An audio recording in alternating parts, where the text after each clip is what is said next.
long as we have faith in our cause I'm Mike. and unconquerable willpower, I'm Dave. salvation will not be denied us. And this is Between the Lines. In this present crisis, government is not the solution to our problem. Government is the problem. Ask not what your country can do for you. Ask what you can do for your country. And we're back. We're back. We are back. Hey, we're still alive. Yeah, we're. Oh my gosh, how long has it been? It's been about 2 months. As you can tell by the ambiance around us, we lost our recording space, and we ended up having to find a temporary space where we could bring you guys this wonderful show. The FBI pulled us out. Pulled us out without our consent and stuck me in a cell with the shaman. Black hoods, a black van rolled up, guys in black clad. I don't look good in tactical buffalo gear. hats. I know. I tried putting the face paint on, but it didn't work. At any rate, it's been a little bit. Yeah. Our last episode was if you go back, we covered the speech by Konstantin Kaiser that everybody was reacting to, where he kind of argued against wokeism and against climate change and all that stuff. And he made what we did the last time. Holy cow. Yeah, we made some good points. He made some good points. So go back and check out that video. Before that video, we tasted some beer. Yeah. And got trashed on camera. So and that's why we've been away for 3 months. Yeah, that didn't go over well. There were repercussions. I apologize for my shiny head. I'm not wearing the hat today. I just decided not to. So I apologize. This is why I normally wear the hat. As you can see, there's not much and left. I'm wearing a different hat. Yes, you're wearing a different hat and a different shirt, to be perfectly honest. Yeah. I always end up wearing the same shit on the podcast because I just want to be comfortable. So I wear my comfortable clothes when I record this podcast. I decided to bathe today. So well, you look very dapper. No, I'll say I like the flat hat. They're coming back. They are. The flat hats are coming back. I'm a firm believer of flat caps. Yeah, they're coming back. So a lot has happened. A lot has happened in the news since the last time we recorded one of these things. It's been a minute. First time in history. I can't think of any of it. Yeah. I mean, the only thing relevant just happened this week, and Trump was indicted. Yeah. Which they're going to appeal. Yeah, it's going to be a thing. I'm not even paying attention to it because of all the things that man's done, of all the things that he could possibly be guilty of, you go for a hush payment to a porn star. That's your smoking gun. Like you would think that if anything was going to come out of it, it would be something to do with the investigations into January 6th or the investigations into the classified documents that he took from the White House. But no, it's the porn star. That's the big news. It's always the porn star. I don't get it. The same charges the FEC looked into and decided that there was nothing there that they could charge on for campaign violations or anything like that. The FBI looked into it and decided, the DOJ in general looked at it and decided back in 2018 that there was nothing there. But this District Attorney Bragg in Manhattan, he's got the magic touch, and he. See what the trick is here is he's actually violating, well, not violating, but he's circumventing New York law to do this. What Trump was accused of was a misdemeanor, and the statute of limitations has already run out on that. So they upgraded it to a felony so that the statute of limitations would be extended so that they could charge him with it. And they only charged him with it because the statute of limitations on that felony were running out, so they had to charge him with it quick before the statute passes by. So it's just, I'm not saying that he didn't do anything wrong, but at the same time, hush payments to alleged affairs or participants in alleged affairs has been a thing in politics since at least JFK. What I was going to say. It's like, how widespread is this kind of activity throughout history. Yeah, like I mean, come on. For them to isolate this one instance shows some. At least I'm not condoning the behavior or anything like that, but at least he paid her off. If this was 200 years ago in Europe, the king would have just had her killed. Yeah. Or Epstein. Yeah, or Epstein, she would have disappeared or sent to a prison colony. Yeah. You know what I mean? Like this, I'm again not justifying anything. I'm surprised Monica Lewinsky hasn't been. But they're found floating along. Yeah. Well, major river. The Clintons did so much damage to, what's her name? Not Monica. There was another one. Yeah, Tanya something. Maybe I can't remember it, and for the life of me, I should remember it. I remember. Is it Loretta? Loretta? Viola? I don't remember. It's Viola. It's a weird name like Viola. I'm going to say it's a Viola. Viola. I doubt it's Viola, but I know it's like Loretta or one of those like Southern type names. Lindsey Graham. Mitch McConnell. Yeah. Am I not turtly enough for your turtle club? Mitch got hush money from. Yeah, Mitch. I would actually. He probably did get hush money from somebody. But the Clintons intimidated that lady that Bill Clinton allegedly raped and bit her lip and all kinds of other stuff, and she had legitimate evidence, and it just got swept to the side and so on and so forth. But they destroyed her life, and Monica Lewinsky, the only reason why she didn't have her life destroyed was because she was like public figure number one for the longest time. So I mean, it's funny when you look up the names Clinton and scandals. It's a long list. It's like the Encyclopedia Britannica.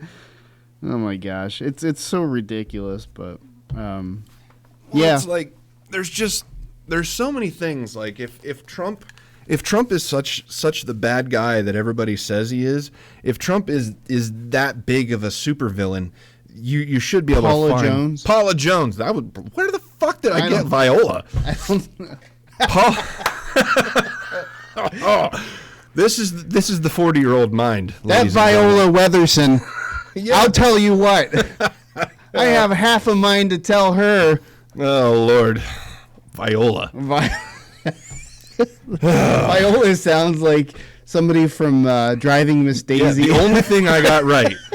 The only thing I got right was the A at the end of the name. All I can hear right now is Morgan Freeman saying, "Well, Viola."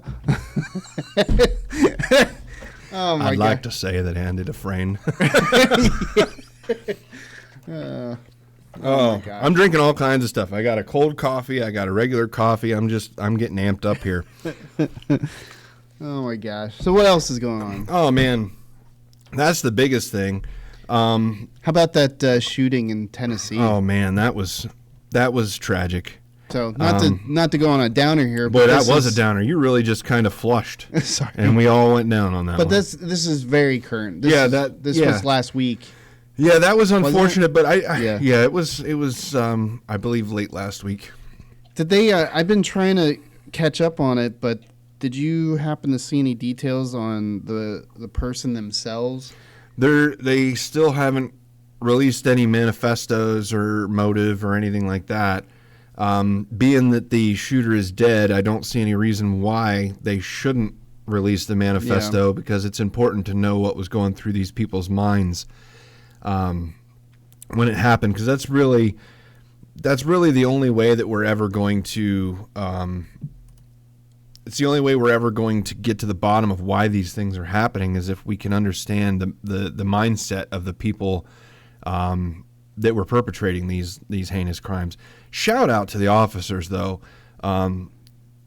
You can find the body cam footage out on the internet. It's graphic, so I warn anybody that seeks it out to, there's some discretion that should be used there.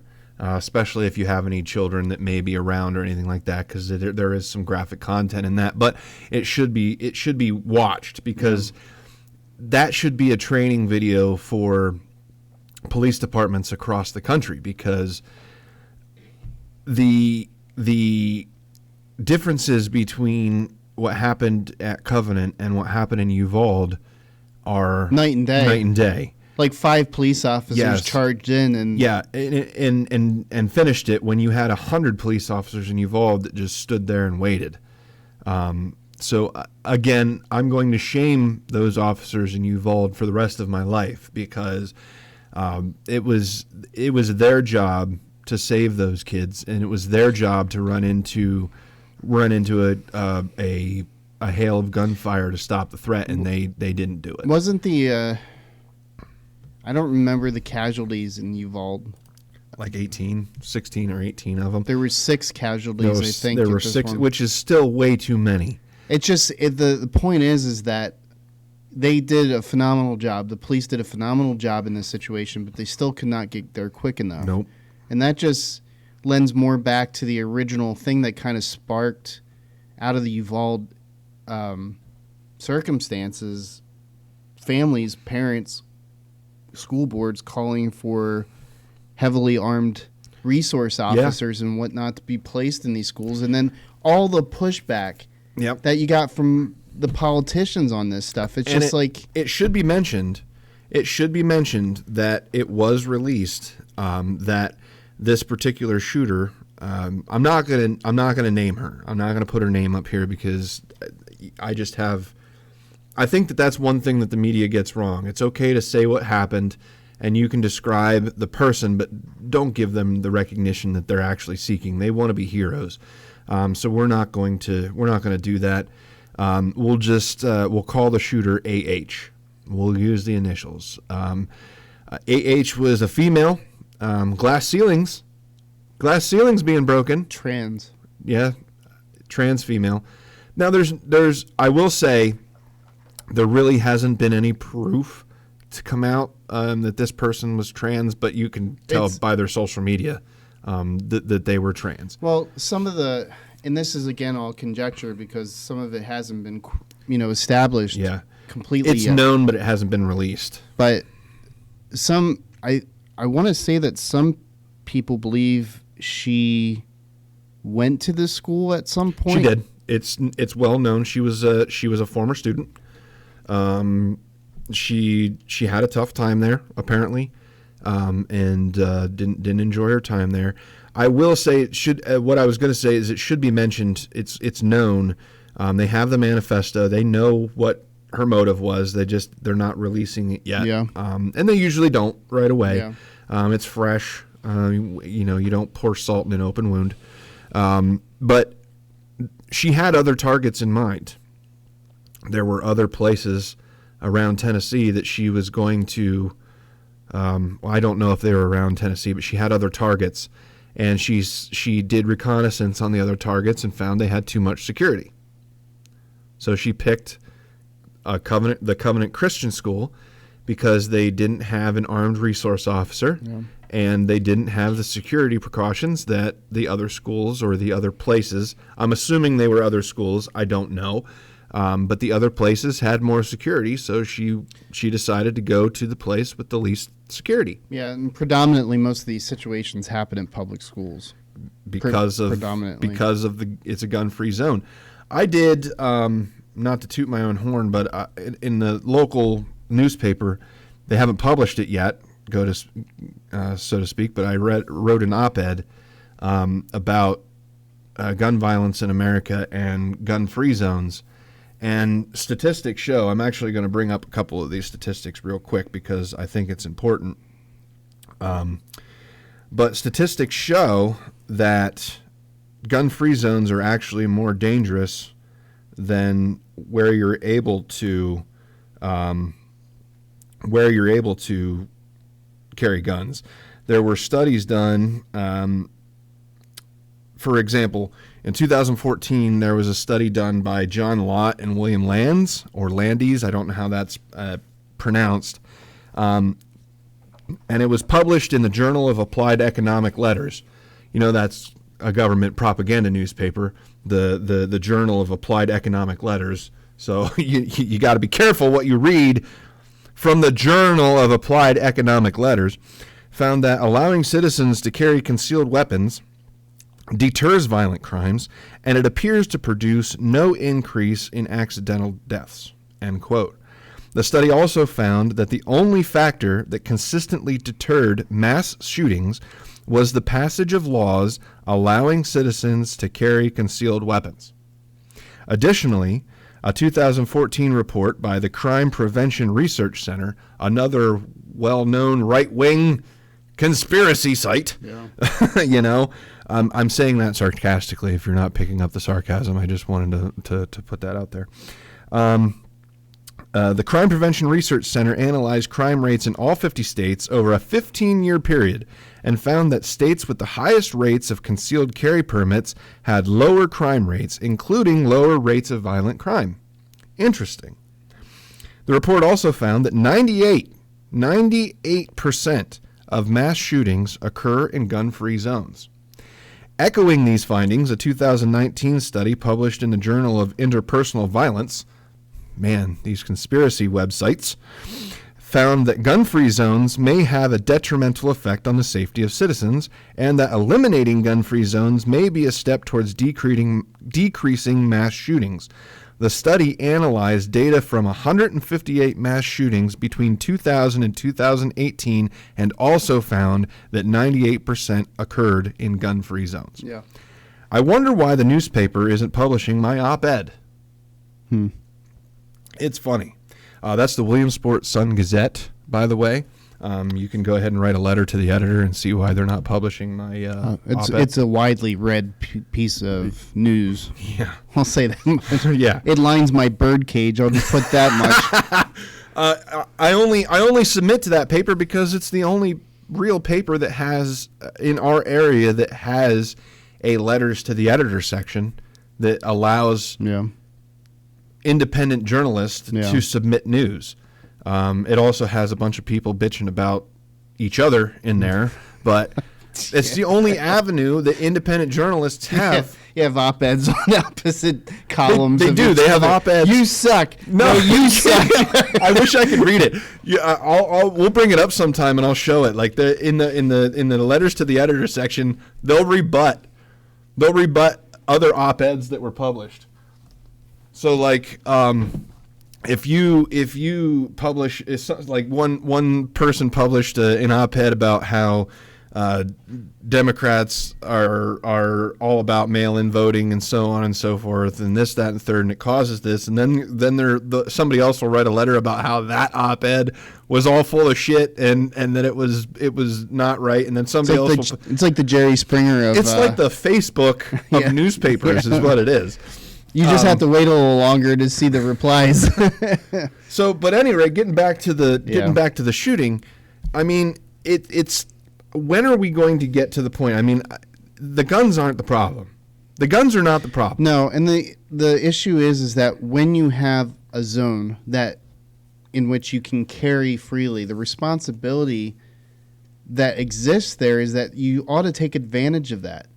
And I'm saying that from the standpoint of a school administration. I'm saying that from the standpoint of a community. I'm saying that from the standpoint of town watch. I'm saying that from the standpoint of just the neighborhood itself taking concern. Okay, I don't like guns, but I understand the facts is that somebody that's responsible, somebody that's armed, somebody that's in the right place could potentially be the difference between these kids being harmed or not, or the staff being harmed Absolutely. or not. It's just there is a level of responsibility there. I don't think I don't think our response should be is that everybody needs to carry. I think the response should be is that let's give the kids guns. Exactly. And I think that's why I bring that up is because I feel like that is the natural that's how the mind's kind of inclined towards that thinking is that's what we're trying to promote. It's because in my opinion they're not listening to what the other side is saying. No. And both sides are always guilty of this. But this time we're not talking about Republican versus Democrat. No. We're not. This should not be a political issue at all. This should not be politicized whatsoever, but what it is it's people that value guns versus people that hate guns is where we're at in this country. And when we say, I say we because I'm part of the 2A group, I believe that it's your natural right to defend yourself. When we say that there should be armed teachers, I don't mean that we have T-1000s teaching math. That's not what I'm saying. Yeah. What I'm saying is if there is a teacher that in their personal capacity has a firearm and a concealed carry permit, and they're willing and want to carry their personal firearm for the protection of themselves and other children, I feel there should be training courses that are available for those teachers that want to do this, and we should encourage that. I'm not saying if you don't want to carry a gun that we're going to force you to hold a gun and take courses. That's not what I'm saying. But there should be, if just like any other occupation, at least most occupations, if you want to carry a gun to protect yourself at work, legally you can do that. Now, obviously, some companies don't allow that. Ours does. Again, for personal reasons, we don't mention where we work or anything like that. Just because it's a line that we don't want to cross. We don't want to involve our employers in what we do. We don't want to involve anything like that. So we're not going to mention it. But the company that we work for, are very pro Second Amendment, and I don't fear for myself when I'm here, because I know that most of the time either myself or some other people here are going to be carrying, and that makes me feel safer. I think the receptionist keeps a shotgun under the table, bolted to the bottom of the table like Wyatt Earp. Go ahead, Johnny. It's not like we're going to take those those robots, giant, that sweep and or retrofit them with an AK-47. Yeah, mount ARs to them. Night vision. Beep, beep, beep. Yeah, that's not what we're advocating for, and I think that the anti-gun folks do that on purpose. Well, here's what it boils down to, is that generally speaking, people are pro-gun and people are anti-gun fall on one commonality, is that we generally hate violence. Mm-hmm. At least people that are sane. And I'm going to put it in that, because here's the thing, is that there are anti-gun people that are just as violent as people that are pro-gun. Absolutely. And I think that's something that we ignore in this conversation, is that I don't care what's in your hand, whether it's a knife or a straw. Speaking of which, there was a book written many years ago about 1,001 ways to kill a person with a straw. There you go. Number 1, shoot the person. So anyways, but... So, with the fucking pencil. But I think that was California's attempt, is to keep everybody without straws in their hands, so that way, there would be no violent incursions or violent incidents happening. But anyways, my point is this. My point is that violence exists on both sides of the aisles. The way we dress it up is what makes the difference in the conversation. We dress up the violence on the side of non-gun lovers differently than we dress up the violence on the pro-gun side. And that's just been the general consensus, is that it's always been an attempt to dress up the conversation, the people, the characters that are involved on both of these sides of the aisles in a different way to place, a certain level of bias with regards to the conversation. We don't have a military to take over, although some would feel that way given the fact that we've been kind of the policemen of the world for how long. Yep. But there are, believe it or not, people like us, a lot of people like us, that believe the military is necessary, but to the end of defense. Yeah. In defense alone. It should never be offensive. It's not an empire mentality. It's not, hey, we want to take over the world. Nope. And that mentality traces back to personal defense. Yep. I feel the same way about police. We believe in the efforts of police, but also knowing full well that police are just as capable of going off the deep end as a military officer is. We had issues in Fort Hood how many years ago? Remember all those incidences of military personnel losing their mind and shooting people. This is not stuff that's talked about a lot, but it's you inherently accept a risk when you arm a person with the ability to fight back. But at the same time, you have to also accept the fact that, and you hope, is that generally speaking, the majority of people are leaning on that one common principle, is that they believe in nonviolence.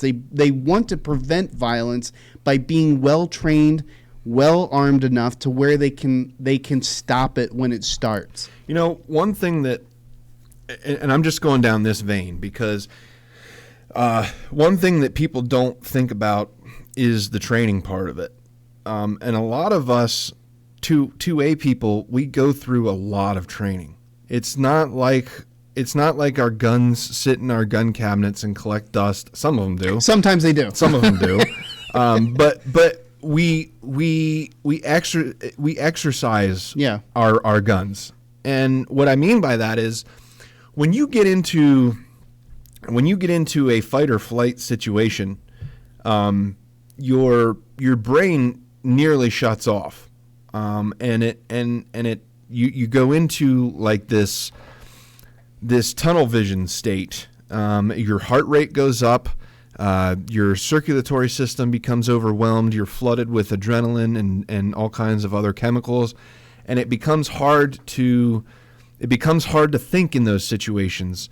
So you train so that it becomes second nature. Yeah. My gun, my handgun in particular, I have shot that thing so many times in so many different situations, moving, walking, running, because you never know what the circumstances you're going to be in a situation where you need to defend yourself. Yeah. And all of those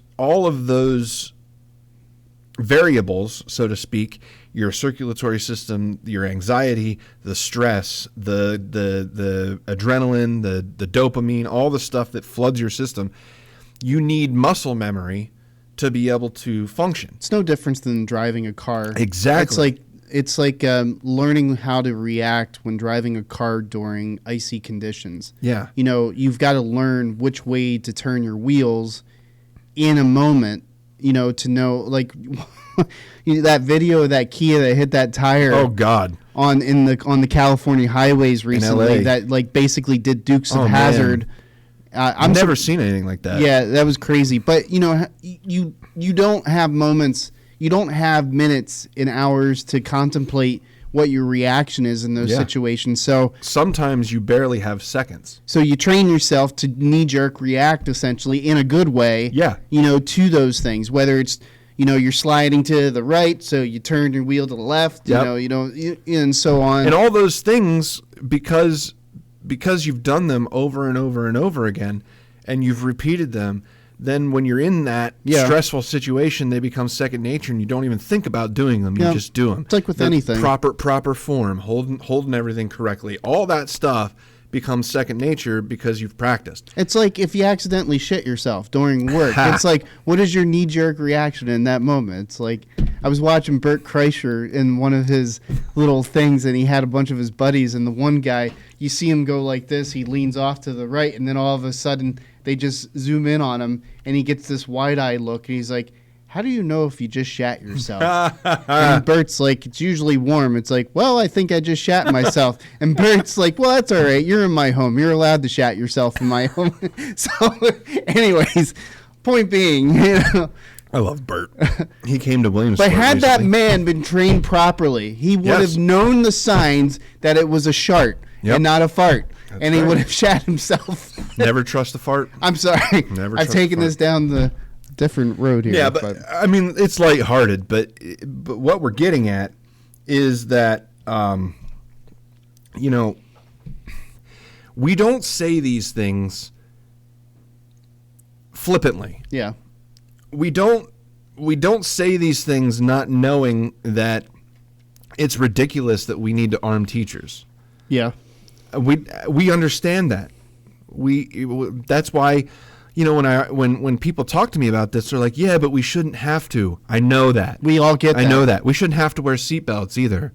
You know, but car accidents happen. We shouldn't have to lock our doors at night. But burglaries happen. And it was an age thing.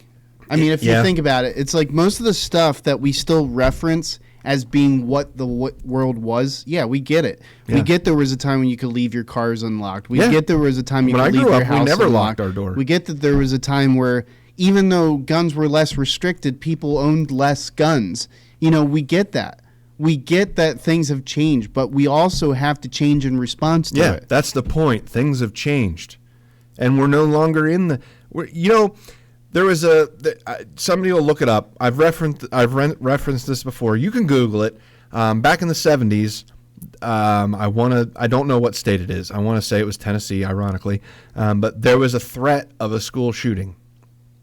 Back in the 70s, there were no gun-free zones. You could bring your gun to school. You could keep it in your locker. Yeah. You just could. So there was a threat of a school shooting. One of the students said that they were going to go home and get a gun and come back. What happened? All of the kids went out to their cars and got their guns. The teachers went and got their guns, and they stood at the doorways of the school waiting for this kid to come back. The kid never came back. Yeah.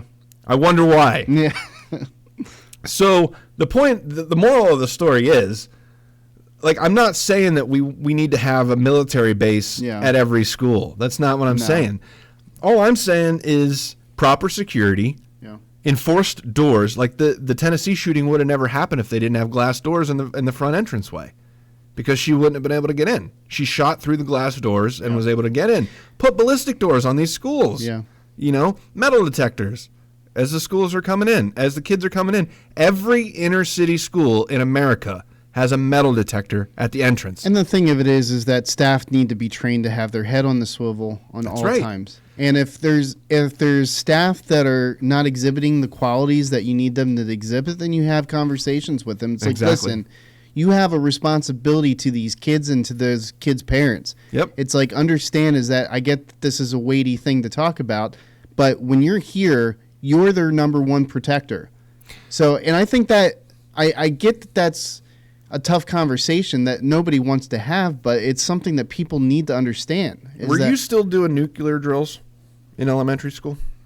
I wasn't. I don't did. remember doing that stuff. We did. Yeah. We had nuclear drills. Do you I don't know if you never did them. Have you ever heard of them? Oh yeah, I know exactly what they are. So the teacher would call a drill, and you would get under your desk, and you would tuck your head between your legs and kiss your ass goodbye. And, I mean, that's really. So the point is, if a nuclear bomb was dropped in Williamsport today, and you had all the kids tuck their heads between their knees, what good would that actually do? Not a lot. Not a whole lot. I think that the only thing that they were contemplating is that the building would still be mostly intact, and that, you know, they're basically trying to protect them from falling debris. And it makes it easier to find all of the casualties. Yeah. Is really what it is. It makes it easy to find the casualties. My point is we went through these drills knowing wholeheartedly that it did nothing to protect us. Yeah. It did nothing. Yeah. But we did it. Yeah. Because it was a way to keep the kids calm. The kids, they didn't tell the kids that a nuclear bomb was going to destroy everything and they were going to die. They just told them, hey, get under your desk and you'll be safe. All I can think of is that, this is going to be a dumb analogy, but Batman 3. Oh, Lord. That is absolutely not the direction I thought you were going. Continue. The one with Christian Bale. Okay. I thought you meant Batman Forever. I'm like, where is this going? So remember that scene with Arnold Schwarzenegger? No. Yeah. Where are we going? Anyway, continue. So there's that scene in Batman 3 where the bomb's about to go off. You remember they're driving it around in different trucks so that they can't find it. Bane is in control of things and blah, blah, blah. And then you've got the Robin, who is played by, I can't think of his name right now. The kid from Third Rock from the Sun. Yeah, him. So anyways, he's responsible for a busload of kids. They're trying to get across the bridge. The police aren't letting them across. You know, everybody knows that this mini nuke is about to go off inside the city, which is basically going to flatten the city. Oh, it's going to be done. But his entire efforts, even though some people are telling him he's what's the point? What's the point? What's the point? He keeps working to keep the kids calm throughout the entire circumstance. He always has a direction. It may be a shitty ass direction, but he has a direction to keep them at least focused on, getting out of there and getting to safety and so on and so on. So, I mean, to your point, a lot of times our responses to things that are naturally overwhelming, and think about it, just like you put it at the beginning of this conversation, is that when situations like this happen, it's only going to be like the elite who keep their wits about them to the extent that they're like freaking John Wick. Yeah. There's no can calmly John direct Wick. things. John Wick is not a normal human response, to violence. When you have 40 people shooting guns at you, typically you're running, screaming, "Oh shit! Oh shit! Oh shit!" You're not walking towards it. Yeah, exactly. Yeah, exactly. So I mean, like these brave fucking cops in Tennessee. Exactly. And they did a phenomenal job, and they were trained. Do you think those cops want to walk into those situations? Nobody wants to walk into those situations. Absolutely nobody. I guarantee you their hearts were pounding. They probably had enormous headaches directly afterwards. I mean, they need therapy. I hope they get all the treatment they deserve. And it's just, I mean, we train. I mean, in a cop's eyes, he knows what has to be done, but if I were to guess, I'm going to guess that in most of these situations that happen too frequently is that they feel a sense of dread and overwhelm, but yet the training is what pushes them through a lot of these situations. Now, I'm not saying that all are equal. There are some that are a little bit more gung-ho than others. Yep. But, it's at the same time, it's still, there's that sense of, this is not where I wanted to be today. This is not what I wanted to be doing. I'm not even supposed to be here today. Not to belittle the circumstance and what they're doing, but I'm just saying is that... And that's the case, not to step on you, but that's the case because one of the officers that was responding was off duty,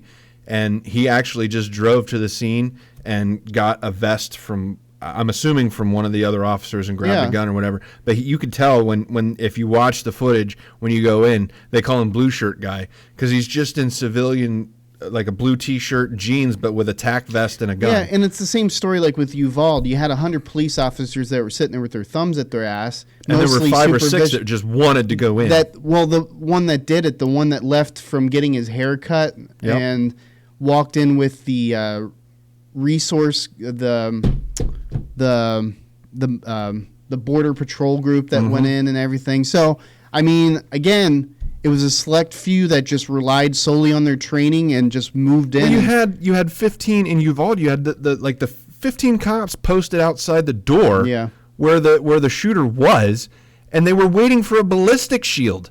Yeah. Like, what the hell? These guys in Tennessee had no fucking ballistic shield. They just used their training and tactical movement and tactical positioning to use their environment as a fucking ballistic shield. It took 4 shots. 8 altogether because the victim, the female, tried to reach for the gun after she'd been shot 4 times. And it doesn't happen like the movies, folks. It does not happen like the movies. You don't shoot somebody and they just fall over and be like, ugh. I'm dead. No, the human body is fucking amazing, and it can take 4 shots and keep going because of all the adrenaline that's pumping through your body. So she was shot 4 times, and still tried to reach for her gun and fire back. They push forward. I mean, in a lot of those situations, they know that they're going to die. Yep. They know. There's not a single person that goes into a situation like that wanting to take lives without the least bit of understanding that at least it's a possibility. Yeah. So and if you think you're getting out of that alive, a situation like that, nope. You're crazier. You're even crazier than you were than what drove you to do that to begin with. But yeah, I mean, but yeah. But the guns aren't the problem. No, we're just the guns aren't the problem. It's an old argument. It's an old discussion. Let's just. Yeah, we've had guns in this country for 250 years, and mass shootings like this are recent. We've had machine guns for over 100 years. Guns are not new. Guns with this power are not new. No. This is not new. In fact, the guns from the Civil War, the machine guns that were invented, the Gatling guns and shit that were invented during the Civil War, are 10 times more devastating than the AR-15s that we have nowadays. In fact, they're pulling the AR style weapons off of the military catalog because they're not powerful enough for major wars. They're okay in small skirmishes, but if we were fighting a war in a theater like the Pacific or a European war like back in World War II, they would have laughed you off the battlefield if you showed up with a 223 or a 5.56. You had to have a 308 or a 7.62 just for stopping power, because you're firing long distances against armored vehicles and all kinds of other. Like, war is not what they put in the movies. And anybody that is worth their weight knows that the 223 and the 5.56 round are not.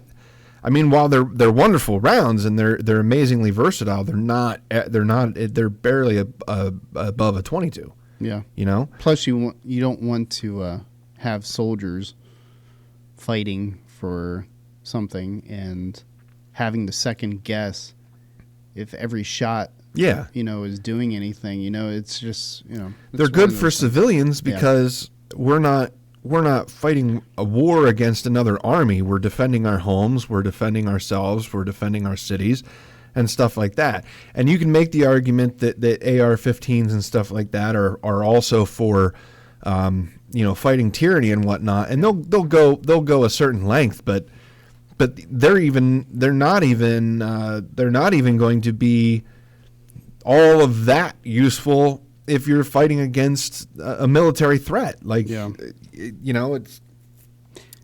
anyway, that's not the argument that I want to make. The argument that we want to make is that mental health is the problem in this country right now, and the sensationalization of violence and the promotion of violent rhetoric and divisiveness and pitting each other against each other. That's the problem in this country. It's not the guns. It's that we're being told that our neighbors are our enemies, and we're being told that we need to fight we need to fight the people that we disagree with, and that's not the way it is. In fact, today, April 1st, besides being April Fool's Day, today is the National Day. They call it the Trans Day of Vengeance, which I think is a horrible choice of words given what just happened, but they're advertising it all over the internet. Today's the Trans Day of Violence, and there's all kinds of Twitter accounts that are being taken down and all kinds of stuff because they're literally threatening. They're literally threatening that they're going to go out and they're going to kill Christians today, and I just think that's abhorrent. But I'm trying to find an example of one, but most of them have been taken down. But there's all kinds of TikTok videos and tweets and Twitter videos about trans folks with their holding their guns and loading their guns and showing off their hardware, all shit that people on the right would be not only have their content taken down, but the FBI would be knocking on their door the next day if any of us on the right posted that kind of stuff. But we would never post that kind of stuff because that's just not at least not sane people on the right. I mean, there's going to be lunatics in every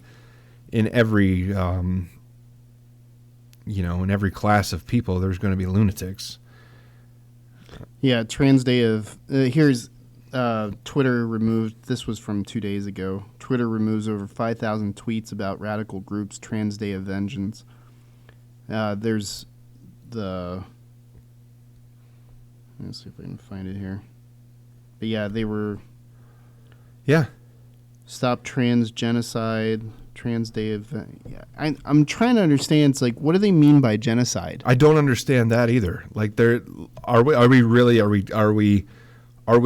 rounding up trans people and putting them in concentration camps? Is that where we are? I mean, if we are, if that's what's going on, tell me about it, and I'll stand next to you and I'll fight that shit myself. You know, but I don't know where they're getting this trans genocide shit. I don't get that. Well, you know what the problem is with these groups is that somebody or someone's are in there telling these people that they're oppressed. Yeah. I'm sorry, but trans people, if you're gay in this country, yeah, you may get comments from people, but you are not oppressed. No. Christians, you may get some comments from people, but you're not oppressed in this country. Yeah, it could get to that point someday, but it's not like that. Not yet. We're not even close to that people yet. Of religious leanings, people of political leanings, yeah, you're going to get comments. Yeah, there's political, and you should. There's political a-holes out there that make comments publicly that they shouldn't be allowed to make comments on. I get it, but oppression is not commentary. Oppression is not words. Oppression has nothing to do with written or spoken word. It has to do with somebody putting a fucking knife to your throat or somebody taking a gun and putting up to your head like this whack job down in Nashville. That is oppression. Oppression is what drives people to leave Burma during the communistic days of the 80s and 90s and whatnot. Yeah. Oppression is Pol Pot killing every single professional person in the country of Cambodia during the 60s and 70s. Mao. Yeah, who now is the more modern Xi Jinping. Yep. You know, these are the oppressors. This is what oppression looks like. And the grand example of them all, the Nazis rounding up Jews, putting them on trains and taking them to get showers. Speaking of which, there's a pretty awesome movie that's out, and it advertises itself as the most fun you'll ever have watching Nazis getting killed. Oh. So that's a good time. It's made by the same people that do John Wick. Oh, okay. But it's always a good time. But I'm putting it out there because people are trying to bring up about, John Wick 4 just came out, by the way, phenomenal. I personally liked it. Okay, great. It's like, I'm not numb to violence. It affects me when people get hurt that shouldn't get hurt. It doesn't affect me when people are pieces of shit that are oppressing other people get hurt. I don't care. If someone suddenly knocks off Xi Jinping and the entire communist regime, I don't give a rat's ass. I'm gonna cheer. I'm gonna applaud. It's like, I don't care. I'm gonna applaud for that kind of stuff. I'm gonna applaud when Russia gets their teeth kicked in because they've been stuffing their foot down the Ukrainian's throat for the last year. I'm going to applaud when Putin passes away. I'm going to applaud when these people are gone, because these are the pieces of shit that are causing oppression. But what drives me nuts is that we have these little eclectic groups within the United States that try to promote themselves on the level of Ukrainians, that try to promote themselves on the level of what's going on in Southeast Asia or in China or in Hong Kong, or all the Uyghurs that have died over the last however long and been stuffed in the concentration. That is fucking oppression. I am just so overwhelmingly tired and sickened with people trying to posit themselves or juxtaposition themselves as being, I'm oppressed. You're not oppressed. You're a fucking delusional piece of shit that needs to wake up and get back to life or get some therapy. I mean, we want you to be helped. We want you to get back into normal life, but it's going to require you getting over yourself and reaching out to somebody that understands that, it's like, okay, I get it. You've been fed this lie your entire life, so let's get over it. Let's move past it. If you want to be trans, great, fine, whatever. You want to be whatever religion, fine, whatever. You want to be of this political bias and this, fine, whatever. But stop believing that you're oppressed. Oppression doesn't come in the flavor of red, white, and blue. It comes in the flavor of everything else. This is not an oppressed country. Do we have problems? Do we have economic issues? Do we have things that need to be fixed? Absolutely. But you live in this country, you have about 1,000 times more opportunity to be whoever you want to be than you do in any other freaking country across this world. I'm not saying that there aren't freedoms in other countries. I'm not saying that you can't go to Europe and be free. I'm not saying that. But in this country, you have much more opportunity to express yourself in whichever way that you feel is necessary than you do in anywhere else in this world. And it's tiresome. It's tiresome to hear people constantly complaining about oppression, oppression. Then get up and do something about it. But it doesn't mean you going after people with an AK-47 or doing what this person did in Nashville, or what happened up in Buffalo, or what happened in Uvalde, or what happened in Columbine, or what happened in all the 158 other 120 30, 300, 400, how many instances there have been over the 20 years. I mean, this is bullshit. It's absolute 1,000% bullshit, and people need to be called out on it. They really need to be called out on it. Yeah, I mean... Sorry, I just went on a tirade. I just wanted to let you go. I wasn't even paying attention to changing the scenes on the thing. I just kind of let it go because, I mean, it was a good little rant. I forgot. I should have changed it to the bigger screen, but never mind. It was. We don't hate people, but we hate when people get this mentality about them that everybody's out to get them. Yeah. Trust me, the only person out to get you is the government, and they're out to get us too. and I get it. Yeah, they're out to get everybody, and I get it because I felt, I felt at one point. Between 2016 and 2020, that things were turning to where if you were a conservative, you were starting to get oppressed. But then you step back and you take a look at it, and you're like, well, I still go to work every day the same way that I always have. Yes. I still interact with my family the same way that I always have. Nothing in my life actually changed. And what I realized is that what I was worried about is the future. Is not now. I didn't feel like I was being oppressed in the moment. That's psychologically what I felt, but what I realized is what I was actually feeling was dread for the future and whether or not my kid would be able to have the same freedoms that I did, and I quickly found out the answer is no. But that's what I felt, and it just took me some rational, objective thinking for me to come to the conclusion that no, I'm not being oppressed, but if we're not careful, oppression could come down the line. So if that's the point that they're trying to make, that trans folks are under threat of being oppressed in the future, then let's have a conversation about it. Well, but to say in a country where RuPaul is one of the most popular people on television, and I know she's not he or she, whatever RuPaul likes to go by. I don't even know. I think it changes on a daily for him. Sometimes it's a him, sometimes she's a she. I don't know, but the fact that person, we'll put it, was mainstream before the word trans was even trendy goes to show you that there really isn't anything. Nobody in this country, I don't want to say nobody, but the majority of people in this country don't care how you identify. Yeah. I don't care how you identify. Yeah. I don't even care if you chop your dick off. I don't care. You might care if you don't get near me. but if that's what you want to do, I'm all for it. Yeah. What I don't want is for you to manipulate children into thinking that that's what they need to do. Yeah. And that's where I have a problem is when you start talking about children, because kids don't have the ability to ration those types of decisions. They don't have the critical thinking skills that most people.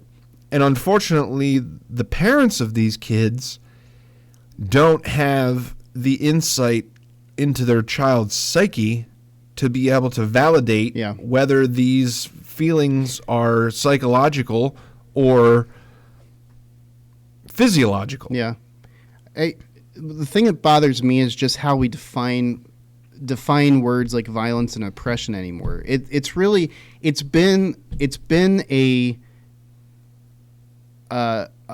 chess game when it comes. It's turned literally into a chess game or a marketing game when it comes to the definition of terms, the definition of what constitutes real oppression, what constitutes real violence, what constitutes real abuse. What we've gotten to the point where we've abstracted and blurred those definitions to such a point that people have come, like these groups, like these radical groups, whether they be trans or Christian or Muslim or political biased groups, like Antifa or, whatever the group is, there is something in those people's worlds that they kept getting fed intellectually because they're smart enough to understand these terms. They're smart enough to recognize what these things mean. It's not like they're, a backwoods jungle tribe that have been left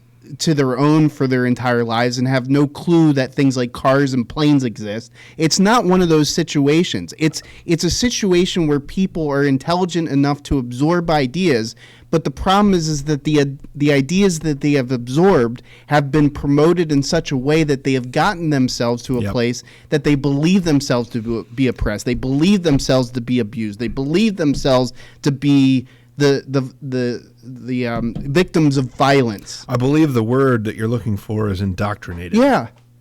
Because that's really what it is that we're indoctrinating these people into a victim mentality to where I think that it's more detrimental than any kind of oppression that could actually happen, because when you start to oppress yourself in your head because you believe that you're a victim and there's no way of getting out of the situation that you're in, then you're mentally your psyche becomes volatile, because how do I want to put it? When you back somebody in a corner and you don't give them any outlet of release, then they're going to attack just like a caged animal. And I don't necessarily mean physically attack. It could be a verbal attack. It could be a breakdown. It could be where they weep, they break down and cry. But when you get pushed into a corner where you feel like you have no outlet, then that's where the volatile stuff comes from. And I think that we need to lower those kind of temperatures, because you need to realize that when we argue against, and when I say we, I shouldn't say we because there's not a collective, but when people argue against certain transgender movements, it's not that we don't want to recognize these people as human. We just don't feel that. It's like Ben Shapiro says, why are we mainstreaming mental illness? Yeah, and I agree with that. And I think that's what we're doing, is we're mainstreaming mental illness and making it okay. And I'm not saying that we shouldn't have compassion for these people and we shouldn't help them find the happiness in their lives that they deserve. And if that means surgeries and that means changing their physiological appearance, then by all means, adults should be able to make that decision. But when it comes to the impressionability of children and the ease to which a child can be swayed one way or another, I think it should be left up to the parents to decide whether or not that kind of stuff is taught to their children. Yeah. The same way that I would not advocate for a biblical study or a biblical class be taught in a public school. Like I wouldn't force Islamic kids to sit through a Christian class. I mean, there should be. I mean, it's okay if those kind of things are electives and whatnot, so on and so forth. But now the reason why you don't do that is because now you're mainstreaming ideology. Yeah. And I am a Christian. I'm a devout Christian, but that doesn't mean that I feel like That doesn't mean that I feel like my ideology should be pushed on everyone. Everything in this country is predicated upon one term. Very easy to simple understand term. Choice.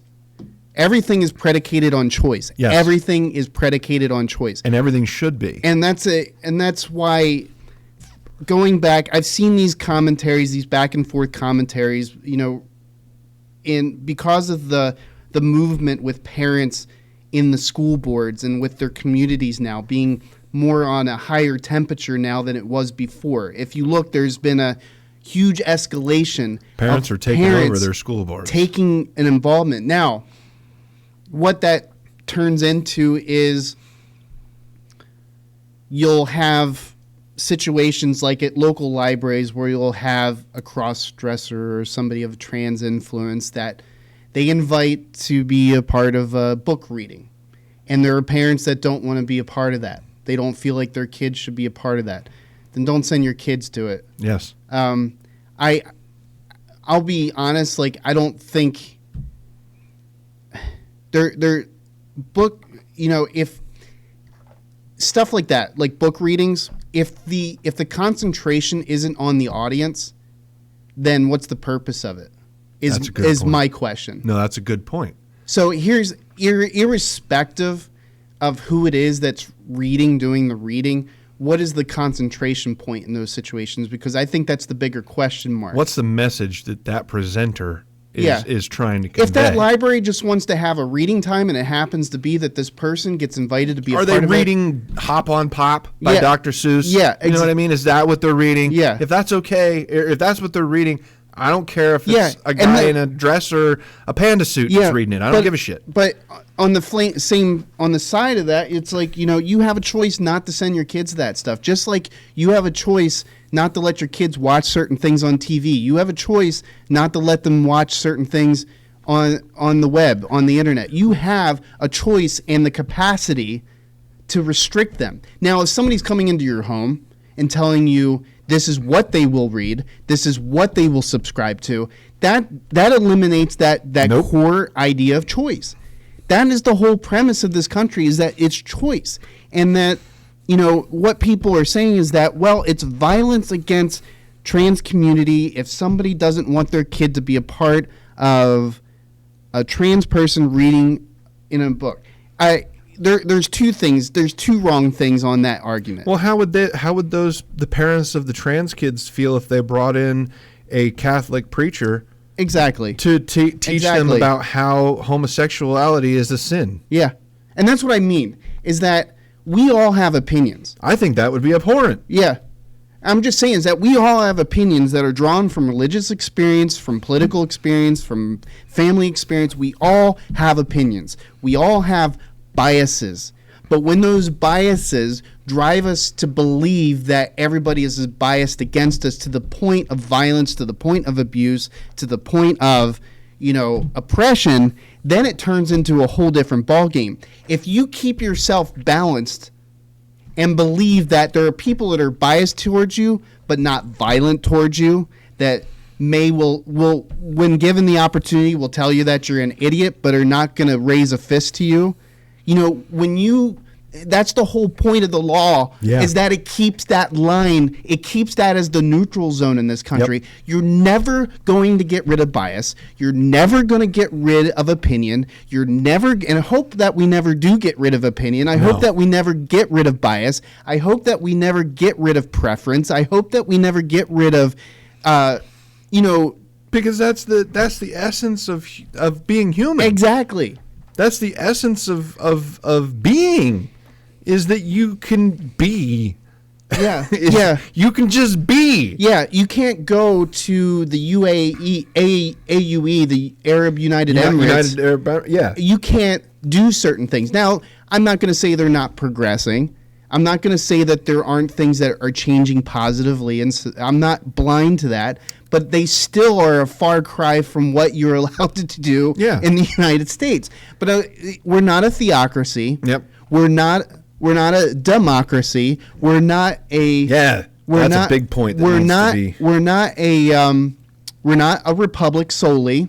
We're not, we're a mixed bag of nuts. We're very unique. But what keeps the balance is that understanding that everybody has a choice. And the reason why that is so critical to keeping this balance between the different opposing views is because that hardcore belief that choice is the core of everything the United States is, when it comes down to it, is why we invest so much into the law, is why we invest so much into the resources of the police, is why we invest so much into the military, is because we believe at the core of the United States is choice. The choice for a person to be trans, the choice for a person to be Christian, the choice for a person to be Catholic or Muslim, the choice for the person to be Democrat or Libertarian or Republican or Conservative or anything in between. If we suddenly decide that that's no longer an allowed choice, then the law becomes a weapon and not a balancing act. It turns into... It's like we've been hearing the language constantly in and out. Weaponization of politics, the weaponization of the justice system, weaponization of the three-letter entities. Yes, and once you've essentially given one side of radicalism, whatever that side is, a leg up on everybody else.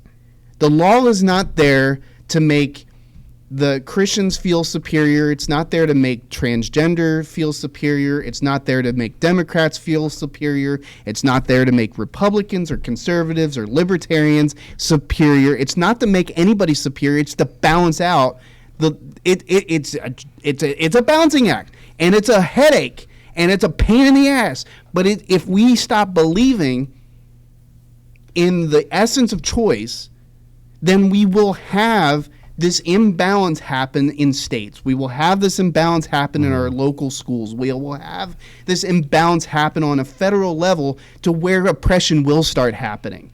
Because it's exactly what's happening under Xi Jinping in the People's Republic of China. We've had, as a human collective, we've had 100,000 years, but we'll say that we've had a good debate on political philosophy for at least a good 2,000 years. Yeah. And that political debate has evolved into different governmental structures over the years. And what was genius about this American experiment that we're doing is that we didn't, but the brilliant men that founded this country sat down and they took the better parts of different political configurations and they amalgamated them together into what we have today. So they took the idea of debate from the Greeks and their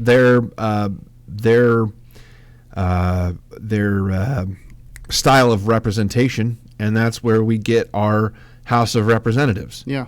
And then we took the Roman philosophy of republicanism and we created the Senate, which is modeled after the Senate of Roman times. And then we took the theory of single head of state theory of your dictatorships and your monarchies, and we created the executive branch. And then we took the philosophies of judicial prudence and the rule of law from Western European civilizations, like the English Parliament, and we made Congress out of the two houses, and that's where our parliamentarianism comes from. And then our judicial system also comes from English common law. All of those things are in and of itself representation of different forms of government. Yeah. We don't have a single form of government in this country. No. We have a orchestration of different forms of government working together towards the same end, which is the defense of the core principles of our country, which are predicated in the Constitution. Yeah. So everything that we have points back to the Constitution, and all of those entities are designed to protect that document. So we've taken 2,000 years of political debate, and we've taken, in my opinion, the better parts of a bunch of different governments, and that's how we formed our government. We're not a democracy. We're not a republic. We're really not even a democratic republic. No. We're a constitutional, democratic, parliamentarian, congressional monarchy.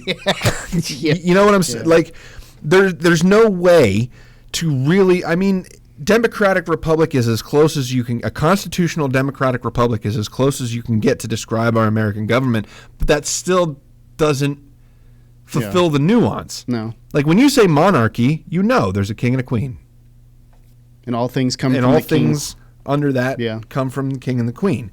If you have a dictatorship, you have Little Rocket Man with his finger hovering over the button, ready to go. Yeah. And we know those things, but we're unique in our experimentation, and I think that's why everybody wants to come here.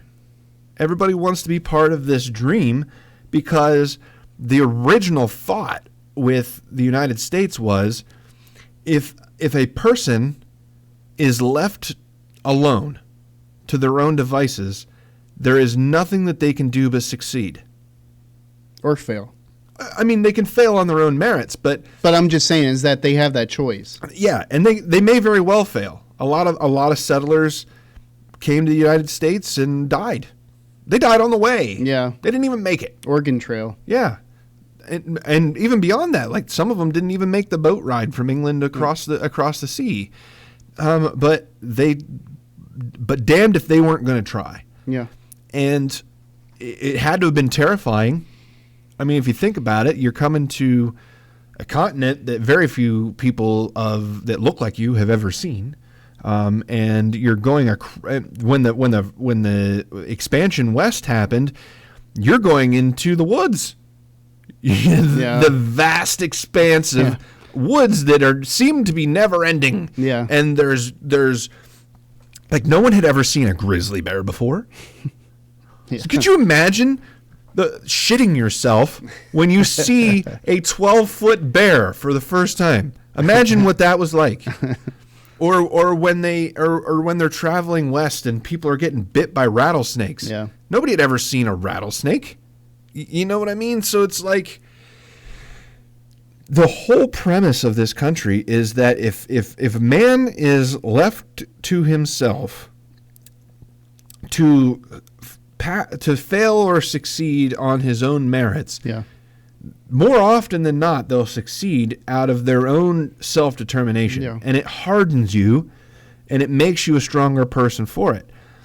I would not fuck with any of those people that crossed the plains in the early days of our country. Those men and women had balls the size of grapefruits. It's amazing to me that they were able to get all the way to the West Coast. And then California now is one of the most prosperous states in the world. Not even like there's countries that don't have the GDP that California has. Yeah. So and that came from nothing. Yeah. Like not that there weren't people there. I acknowledge there were indigenous people there, and the things that we did to indigenous people, though their people at that time were not entirely innocent in and of themselves either. I mean, blame could be levied on both sides of the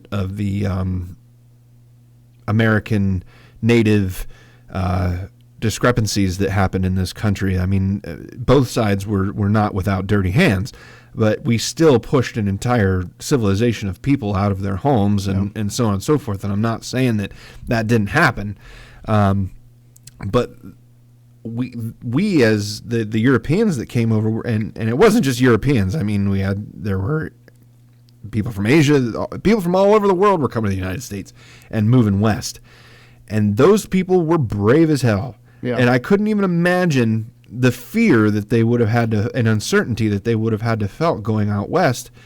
And I think the problem is that being that we're going into the future, some of the problems that we have in this country is that we're experiencing that same fear.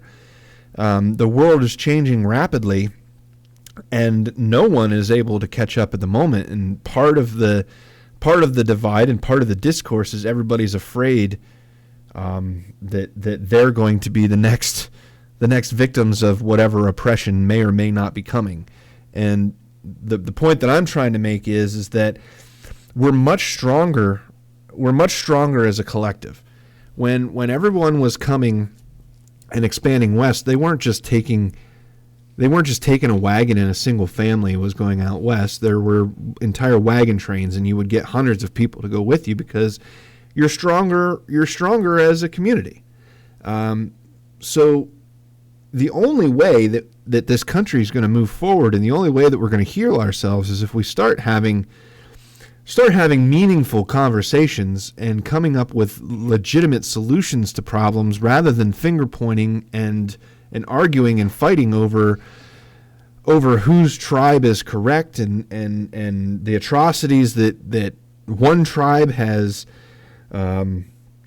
levied on another, and so on and so forth. The history of every single race is muddled with some sort of oppression at some point. It doesn't matter whether it's the slaves in Egypt or indentured servants or Irish slaves or the Slavic trades or the African slave trade or the Caribbean slave trade or the Chinese slave trade or the Arabic slave trade or the current Uyghur slave labor that's going on. Slavery, in my humble opinion, is not a racial problem, although there's tones of that in there. It's a human problem. Human beings are evil things, and they always have been, and there's an inherent evil in every country and every civilization, and it should be met and it should be discussed. And I think the United States, the statistic already shows that no country in the world ended slavery faster than what the United States did, and it caused a lot of friction, and a lot of people lost their lives to do it, but it was the right thing to do. And I think that we're concentrating too much on the past, and I'm not saying that the things that happened in the past weren't atrocious, but what we should focus on is the future and what we can do to improve humanity for everybody. And why is it okay for us to focus on slavery 150 years ago, but ignore slavery that's going on today? And the answer is simple: because we like our toys, we like our creature comforts that we've come to love. This phone was put together by slaves. This phone was designed and manufactured by slave labor. Doesn't matter whether you have an Android or an iPhone. If it wasn't directly assembled by slaves, the parts that are inside of it were either made or mined by slaves. And we're oblivious to it because we want to be. We don't want to think about that. It's uncomfortable. Yeah. But those are the things I think that we should be concentrating on. Not that we shouldn't right the wrongs and try to make everybody in this country meaningful and feel like they have value. That's very important. But we also need to recognize when there's bigger fish to fry. Yeah, can you imagine if Chinese human philosophy and Chinese human sentiment changed to where it suddenly started to believe that its citizens and its population had worth? Yeah. Can you imagine? Oh, it's man. like that would change the economic market on its head, because now all of a sudden you have the predominant workforce building that's manufacturing most of what's. And let me just back up here for a second, not to belay this, but I just bought this hat a couple weeks ago. So I went down to this place called Bowman's in Adamstown, Pennsylvania, which has been there since like the mid 1800s. I mean, it's their website is hats.com. How many people get a website like that. Yeah, you had to have been there at the genesis of the internet. Exactly. It's like pizza.com. Yeah. You know what I mean? Yep. So anyways. Or whitehouse.com. No, don't go there. Different website. Whitehouse.gov. There you go. .gov. But my point is when I went down there, of course you look on their website and their hats priced all over the spectrum. But the understanding is that a lot of them are made in the U.S. still because it's an old company and they actually manufacture hats for a lot of different labels. It's not just Bowman hats. It's Bowman hats on the behalf of Kangol and Bailey. So like a distributor. Yeah, but they make their own hats. I see. They make their own branded hats. Of course, those hats are going to go for $150, $200, $300, $400. Yeah. Whereas this hat, which has a different company name on it, was actually made in China. Oh. Okay. I've been stressing trying to find a hat that I like, and I literally, I went to go buy a Stetson hat, because I like Stetson hats too. Another American-made company. Yep. But the hats that I was finding that were reasonable, because I don't want to spend $400 on a hat and then get a rip in it. I'm going to lose my mind. Yeah. I'm going to lose my freaking mind. I might put money aside to do that at some point, but if I own anything like that, and I know I have the propensity of damaging it because I know how I am. Oh, yeah. I'm going to lose my freaking mind. I always buy cheap shit because I know I'm going to break it. So that being said, I was like, when I first went into that store, because they had like an outlet location that's right down the street from their main factory, which is right there. And I go in and I'm looking around. They have some nice stuff. But you can see the disparity in the cost between stuff that's actually made by them and stuff that's made elsewhere. Yeah. It's like hundreds of dollars of differences in some cases. So, I ended up buying the one that made more financial sense for me. Although I liked very much the other hats that were made by them. But my point is this, is that if suddenly China were to decide that its people are worth their salt, worth what they are supposed to be making, just like we fight for in the United States. Yeah. Through many different means. If China suddenly decided that, can you imagine how much the Chinese-made hats would start going for? Oh, yeah. Yep. Zing! Yep. But I'm just saying, it's one of these things where in this country, you were laying it out in more terms than I would ever spend time to lay it out. I tend to get long-winded. But you laid it out as that basically people come here to this country because they have a choice to be free. They have a choice to make money. They have a choice to have a life. They have a choice to have a life for their family. They have a choice to be educated. They have a choice to make more than just a living. They have a choice to do more than just exist, which is all that a lot of these people just do in these countries. You go to Cuba. Yeah. And people, in a lot of cases, just have the opportunity to exist. Yeah. And again, I want to stress that we're not saying that Cuba's not a beautiful country. No. And that there's not people in Cuba that aren't living wonderfully. There are. But the good majority of people in Cuba, exactly, the lower class people in Cuba, there's people, the majority of people in Cuba have never had beef. Yeah. That's something that I learned recently, that in Cuba, the government are the only ones that are allowed to own cows. That's why Cuban food has so much chicken and pork in it, because they're not allowed to own cows. Only the government is allowed to own cows, so they don't get beef. There's YouTube videos out there that you can go and watch a Cuban immigrant who goes to Texas Roadhouse for the first time and has a steak for the first time in his life, and he weeps. Yeah. Yeah. Yeah. And we're so spoiled in this country that we go to the grocery store and there's 17 different types of bread. In Cuba, you go to the grocery store and you get bread. Yep. You just get bread. Yep. You just get sugar. You don't get your choice of sugar or your favorite brand. You just get. And I'm not saying that I mean that's a way to go. I mean, they get food, they have food, but This same Cuban immigrant went into a grocery store and was overwhelmed. He couldn't believe that you could buy bananas, that you could buy anything that your heart desires. For the most part, at an American grocery store, you can buy it. You can buy tomatoes in December. Yeah.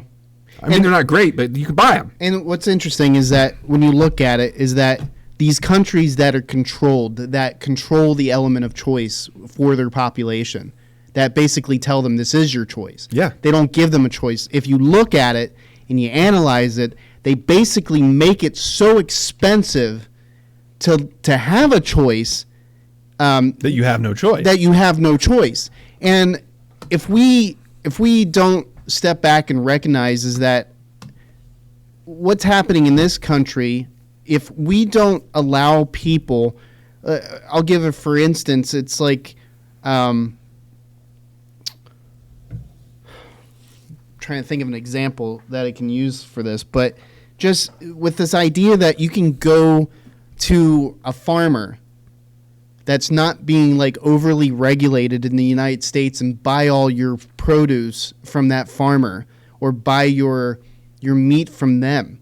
That's a huge deal because if I were to venture a guess, and I don't understand the political economic connections that happen in some of these countries as well as most people, the point I'm trying to make is that it's all controlled. You don't know where your food. You don't know where your food comes from. The farmers don't know where it's going. Probably they're all like, these might be family properties in name only. Mm-hmm. The moment that you stop producing to their quotas, and the moment that you stop trying to, your produce is moving to government hands and whatnot. It's the same way with everything else, is that the moment that the United States government feels that the FDA is the all-seeing eye when it comes to what is good and what is not, when it comes to food and medicine and all that kind of stuff, got a problem. When you start believing that the Federal Reserve is the all-seeing eye when it comes to whether or not it's okay to trade in Bitcoin or whether it's okay, you know what I mean? It's like we could go down the laundry list with this, but when you get to the point where you start believing that the choice is what is set out for you, then you have a problem. And I think that kind of lends back to what we started to talk about with these radicalizations of groups, is that there was a time in the United States where the views politically and the views socially were dictated by more Christian conservative views. But there were people that were pushed out onto the fringes as a result of that. Yep. But now it's going in the other direction, where now the predominant social and political strains are being influenced by other groups. And keep in mind that we have no we got some visitors. We keep in mind that this kind of stuff is solely, I don't even remember. I got distracted. I don't even remember what point I was going to make now. So I guess it's a good place. We're going to have to stop it here. Hopefully we'll be back in a recording studio where we can have our full unadulterated time and so on and so forth, and we won't have to cut things off early. But until next time, take care of yourselves and each other. See ya. Bye.